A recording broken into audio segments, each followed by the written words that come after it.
নমস্কাৰ আজি আপোনালোকৰ মাজলৈ লৈ আহিছোঁ পাতত দিয়া মাছৰ ৰেচিপি আৰু পাতত দিয়া মাছ বাৰু সকলোৱে চাগে ভাল লাগে খাই ন মোৰো বহুত ভাল লাগে আমাৰো ভাল লাগে আৰু সকলোৱে বনোৱা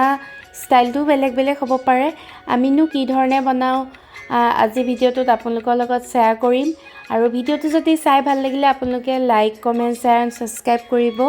আৰু যদিহে ফেচবুকত চাই আছে ফেচবুক পেজটো ফ'ল' কৰিব তেতিয়াহে মোৰ আহিবলগীয়া নতুন নতুন ভিডিঅ'বিলাক পাই থাকিব আৰু এয়া মই সকলোখিনি বস্তু ৰেডি কৰি ল'লোঁ পাতত দিয়া মাছত দিবৰ কাৰণে লৈছোঁ আদা নহৰু কেঁচা জলকীয়া শুকান জলকীয়া নিমখ মিঠাতেল আৰু নৰসিংহ পাত লগতে কাজি নেমু টেঙাৰ আগ লৈছোঁ আৰু এয়া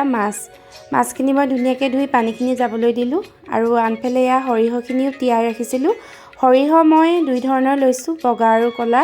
দুই ধৰণৰ সৰিয়হ ল'লে খাবলৈ সোৱাদ লগা হয়